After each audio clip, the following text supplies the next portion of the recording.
वीरभद्रकृत दक्ष यज्ञ विध्वंस और दक्ष वध। श्री मैत्रेय जी कहते हैं, महादेव जी ने जब देवर्षि नारद के मुख से सुना अपने पिता दक्ष से अपना अपमानित होने के कारण देवी सती ने प्राण त्याग दिए हैं और उसकी यज्ञ वेदी से प्रकट हुए ऋभु ने उनकी पार्षदों की सेना को मारकर भगा दिया है, तब उन्हें बड़ा ही क्रोध हुआ। उन्होंने उग्र रूप धारण कर क्रोध के मारे होठ चबाते हुए अपनी एक जटा उखाड़ ली, एक बार उखाड़ ली, और बिजली और आग की लपट के समान दीप्त हो रही थी और सहसा बड़े खड़े होकर बड़े गंभीर अट्ठास के साथ उसे पृथ्वी पर पटक गए। एक बात कर ली, बात बहुत भयंकर दूसरों से पहला। उससे तुरंत ही एक बड़ा भारी लंबा चौड़ा पुरुष उत्पन्न हुआ। उसका शरीर इतना विशाल था कि वह स्वर्ग को स्पर्श कर रहा था, बहुत बड़ा आकाश से।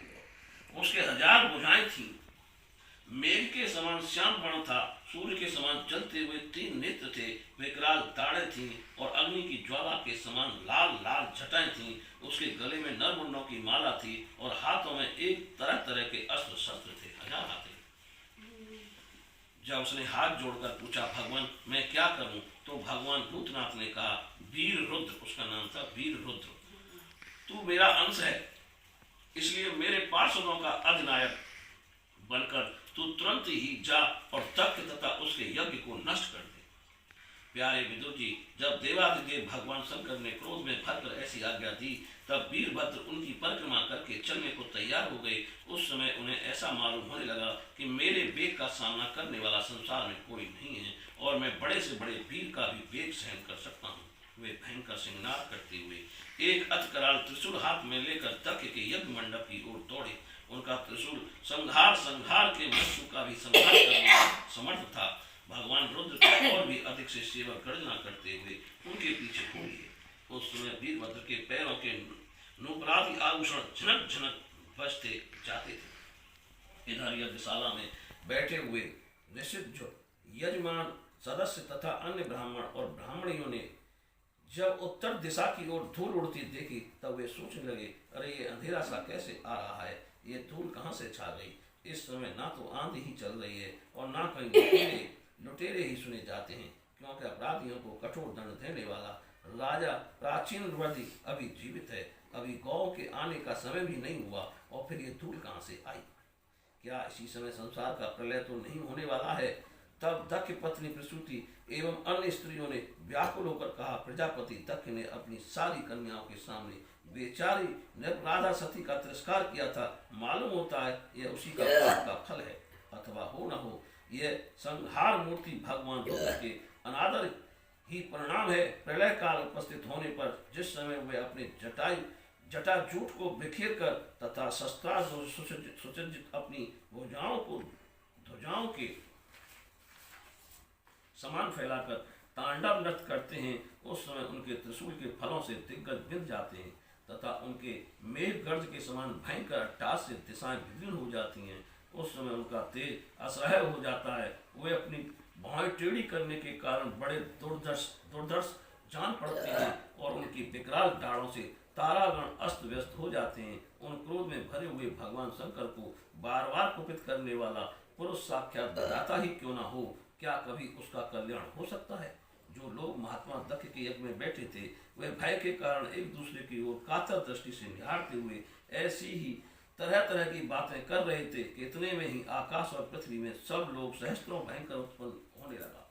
विदुर जी इसी से आए हुए रुद्र सेवकों ने उस महान यज्ञ मंडप को सब ओर से घेर लिया। वे सब तरह तरह के अस्त्र शस्त्र लिए हुए थे। उनमें कोई बौने, कोई भूरे रंग के, कोई पीले और कोई मगध के समान पेट और मुख वाले थे।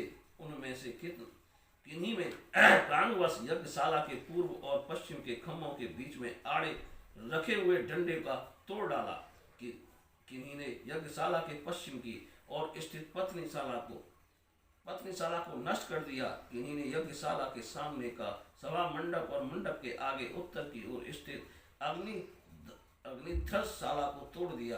किन्हीं ने यजमान गृह और पाकशाला को तहस नहस कर डाला। किन्हीं यज्ञ के पात्र फोड़ दिए, किन्हीं ने यज्ञियों को बुझा दिया, किन्हीं ने यज्ञ कुंड में पेशाब कर दिया और किन्हीं ने वेद की सीमा के सूत्रों को तोड़ डाला। यदि कोई मुनियों को तंग करने लगे, कोई स्त्रियों को डराने धमकाने लगे और इन्हीं के अपने पास होकर भागते हुए देवताओं को पकड़ लिया। मणिमान ने भृगु ऋषि को बांध लिया। वीरभद्र ने प्रजापति दक्ष को कैद कर लिया तथा चंडिस ने पूषा को और नंदीश्वर ने भव देवता को पकड़ लिया। देवताओं को पकड़ लिया, सब क्यों बैठे हुए? भगवान शंकर के पार्षदों की यह भयंकर लीला देखकर तथा अनेक कंकड़ पत्थरों की मार से बहुत तंग आकर वहां जितने ऋषिज सदस्य और देवता लोग थे वे सब के सब जहां तहां भाग गए। भृगु जी हाथ में सुरवा लिए हवन कर रहे थे।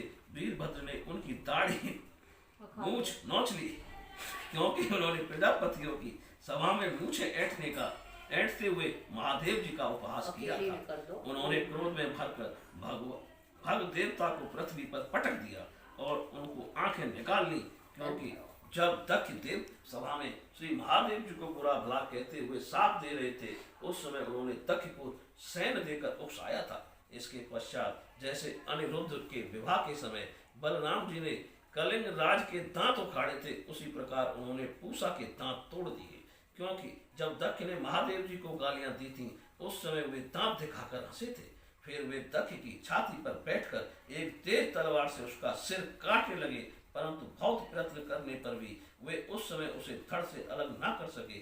जब किसी भी प्रकार के अस्त्र शस्त्रों दक्ष की त्वचा नहीं कटी, तब वीरभद्र को बड़ा आश्चर्य हुआ और वे बहुत देर तक विचार करते रहे।